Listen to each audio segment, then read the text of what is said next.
तो फ्रेंड्स, आज मैं जो हमारी किचन में चाय वाली चलनियाँ होती हैं उन्हें क्लीन करने का बहुत अच्छा तरीका बताती हूँ। आप इसे पूरा देखिएगा। मैंने एक फ्राई पैन में गर्म पानी किया है और उसमें नींबू डाला है और इसमें मैंने नमक ऐड किया है और खाने वाला सोडा ऐड किया है। तो इस तरह से मैंने ऐड करने के बाद अपनी सभी जो किचन में चलनियाँ थी इस तरह से ढकने के बाद मैंने ये इसमें डाल दिया है और इन्हें 10 मिनट ऐसा छोड़ने के बाद जो नींबू है इसमें लगाया है और फिर जो दूध ब्रश होता है उससे इस तरह से चलनियों को साफ़ किया है। जो इसके अंदर चाय की पत्ती या दूध की लेयर जम जाती है वो सब उखड़ जाएगी और चलनी से हम बड़े ही आराम से इसे साफ़ कर पाएंगे और आपकी चलनियाँ बिल्कुल क्लीन हो जाएंगी और आप बीमारियों से भी बच पाएंगे, क्योंकि इनके अंदर छोटे छोटे बैक्टीरिया बैठ जाते हैं। तो इन्हें समय समय पर आप इस तरह से साफ़ करते रहिएगा। हफ्ते भर में एक बार ज़रूर से ऐसा कीजिएगा कि नींबू और सोडा नमक से ही आपकी चलनी बिल्कुल क्लीन हो जाएंगी। आप चैनल पर नए हैं तो मेरे चैनल को सब्सक्राइब कीजिएगा और वीडियो को लाइक शेयर कमेंट कीजिएगा। और मेरी वीडियो आप किस कोने से देख रहे हैं। फ्रेंड्स, अब तीसरी ट्रिक आती है। तो ये धागे को लेकर इसमें क्या होता है फ्रेंड, जब इसमें छोर इस तरह की काली रील होती है या कोई भी, तो इसमें छोर ढूंढना में मुश्किल हो जाता है और हमें इस तरीके से काफ़ी समय बर्बाद हो जाता है हमारा। तो इस तरीके से हमें यहाँ पर एक कट लगा लेना है। फ्रेंड्स, ये चाकू नहीं कर पा रहा है तो इसके लिए हमें लेना है जिगजैग वाला चाकू। तो जिगजैग वाला चाकू लेकर के उससे काटेगा, इससे बहुत अच्छा कटेगा। और इस तरह से काटने के बाद इसमें यहाँ पर हमें धागे को अटका देना है, जो इसका छोर है उसे हमें अटका देना है। तो इस तरीके से हमें छोर ढूंढने में जो समय बर्बाद होता है वो नहीं होगा और हमें बड़ी सावधानी से रील का धागा हमें मिल जाएगा। तो इस तरीके से आप ज़रूर से कर सकते हैं। ये बहुत ही अच्छी ट्रिक है तो छोटी सी, तो ये आपको ज़रूर पसंद आएगी। आप दूसरी ट्रिक आती है हमारी, जब हम दूध की थैली बाज़ार से लेकर आते हैं तो फ्रेंड्स वो कितने ही हाथों से गुजरती है और उस पर जम्स लग जाते हैं और हम दूध निकालते हैं तो उसमें जम्स जा सकते हैं, इसलिए आप इसे पहले धोइएगा। तो अब तीसरी ट्रिक आती है हमारी धनिया को लेकर। तो फ्रेंड्स, क्या होता है, जब हमें बहुत जल्दी हो रही होती है काम के लिए और हमें धनिया साफ़ करना होता है तो उसके लिए हमें समय नहीं होता है और उसे साफ़ करने में 10-15 मिनट का समय तो लग ही जाता है। तो हमें इस तरह से ऊपर से धनिया को कट कर लेना है और ये धनिया साफ़ ही होता है। और इस धनिया को हमें अच्छे से धो लेना है और धोने के बाद फ्रेंड्स बस इस तरह से हम इसे कट करेंगे और इसका हमारा जो हमारा 10-15 मिनट का काम होने वाला है वो हमारा काम 2 मिनट में ही हो जाता है। तो इस तरह से आप धनिया को जल्दबाजी में साफ़ कर सकती हैं और जो नीचे का धनिया बचा है उसे जब आप फ्री टाइम हो तब उसे साफ़ करके निकाल सकती हैं। तो इस तरह से आप ये 10-15 मिनट में होने वाला काम 1-2 मिनट में कर पाएंगी। तो ये बहुत ही यूज़फुल सी ट्रिक है और आपको बहुत पसंद आएगी। तो बस इस तरह से हमने अपने धनिया को जल्दी से साफ़ कर लिया है और जल्दी से हमने इसे कट कर लिया है। तो जब आपको समय की बचत होगी तो आपको ये ट्रिक बहुत पसंद आएगी और ये बहुत ही अच्छी ट्रिक है, आप ज़रूर से फॉलो करिएगा। तो फ्रेंड्स, ये ट्रिक है तो छोटी सी लेकिन है बहुत काम की। अब ये नेक्स्ट टिप है, इसे भी देख लेते हैं। तो मैंने ली है एक मटर की फली और उसके दानों को मैंने निकाला है और इन दानों को मैं इसमें यानी कि सेफ्टी पिन में डाल रही हूँ। तो एक एक करके हमें इसमें 4 दाने डाल लेने हैं और ये सेफ्टी पिन जो पिन है वो बड़ा वाला पिन है। तो इस तरह से हमें ये बना लेना है और ये सबसे बढ़िया और यूनिक चीज़ बन जाती है।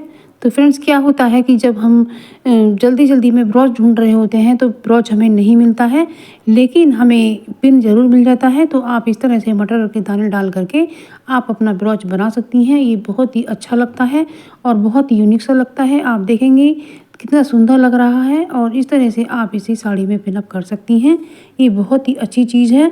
तो इस तरीके से आप अपने पिन में लगा सकती हैं या फिर आप जब साड़ी पहनती हैं तो जब ऊपर के पल्ले में हम पिन लगाते हैं तो वो पिन साड़ी के अंदर ही घुस जाता है और कपड़े को फाड़ने लगता है। तो उस समय भी आप एक मटर का दाना उसमें लगा सकती हैं। तो इससे आपका जो साड़ी है वो बिल्कुल भी नहीं फटेगी और आप बड़े अच्छे तरीके से इसे लगा पाएंगी। तो आप देख सकती हैं कि ये पिन में हमने जो मटर के दाने डाले हैं तो ये ब्रोच का काम कर रहे हैं। तो इस तरीके से आप ब्रोच बना सकती हैं और आप अपनी साड़ी को फटने से बचा सकती हैं। अब ये अगली ट्रिक आती है साड़ी और पिन को लेकर। क्या होता है कि फ्रेंड, जब हम पिन लगाते हैं तो उनका जो आगे का हिस्सा होता है वो कभी कभी साड़ी फाड़ने लगता है और साड़ी के अंदर भी सही से नहीं जाता है। तो उस समय आप अपने पिनों को जो नहाने का साबुन होता है वो काफ़ी चिकना होता है, तो उसके अंदर इस तरह से डालिएगा फ्रेंड्स, तो ये जो इसकी जो पिन है वो चिकना हो जाएगा और आपकी साड़ी को बिल्कुल भी नहीं पड़ेगा और साड़ी के अंदर बड़े ही अच्छे तरीके से चला जाएगा। ये बहुत ही वायरल टिप्स है, आप इसको फॉलो करके ज़रूर से देखिएगा। इससे आप अपनी साड़ी को फटने से बचा पाएंगी और बड़ी आसानी से पिन साड़ी के अंदर चला जाता है और आप आसानी से साड़ी को पिन अप कर पाते हैं।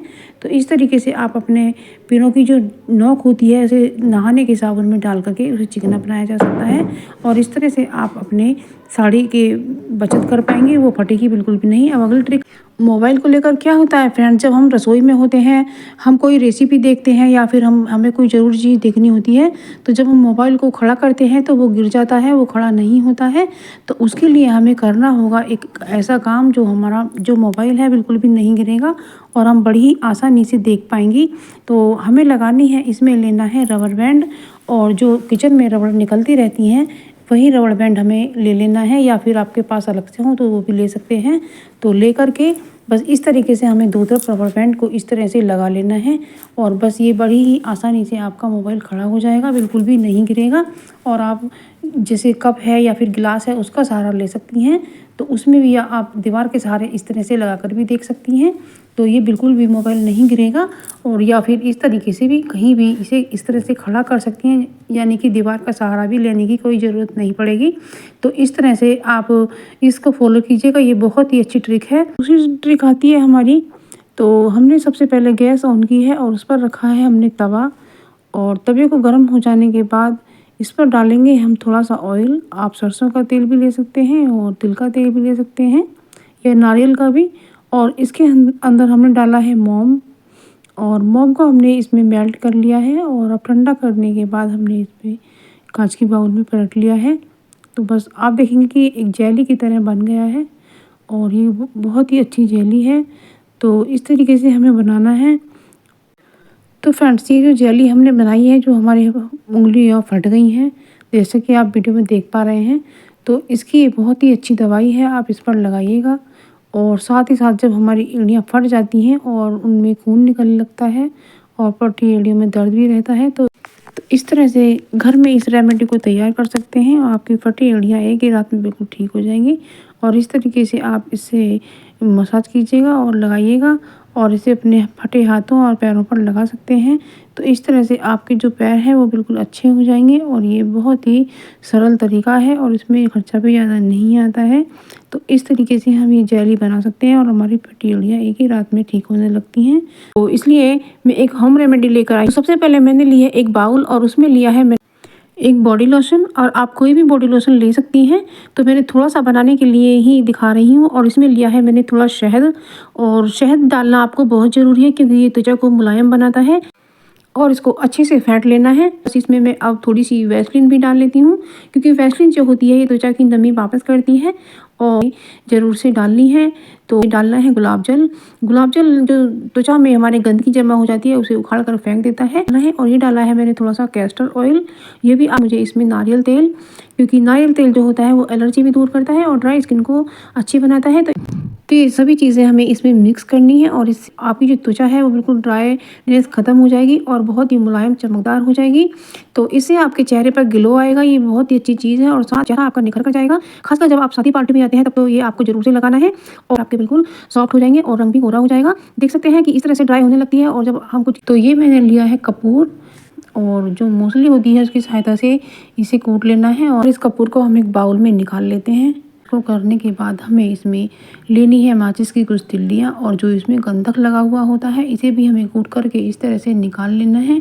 ये काला वाला हिस्सा है यही हमें चाहिए और ये हमने निकाल कर ले लिया है क्योंकि इसका जो थोड़ा सा भी काफ़ी रिएक्शन करता है। जब आप देखते हैं कि जब हम तिल्ली जलाते हैं तो वो कैसे जल पड़ता है, तो इसे कपूर में इसे मिक्स कर लिया है और इसमें डाला है हमने थोड़ा सा नमक और इसमें थोड़ी हल्दी डाली है और हमने थोड़ी सी तीखी वाली मिर्ची डाली है और इसमें हमने डाला है पानी और बस इसे मिलाकर के हमें घोल तैयार कर लेते हैं। तो ये सारी चीज़ें मिलकर एक रिएक्शन क्रिएट करेंगे सकते हैं। और मैंने ये छोटी डब्बी ली है प्लास्टिक, को मैंने गर्म करके होल किया है क्योंकि प्लास्टिक पिघल जाती है।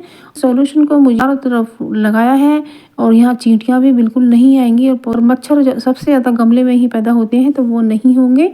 और मैंने पलंग के नीचे भी डाला है इसका जो एरिया होता है वो बड़ा होता है और फिर जो मच्छर होते हैं वो भी कोनों में पैदा हो जाते हैं, तो इसलिए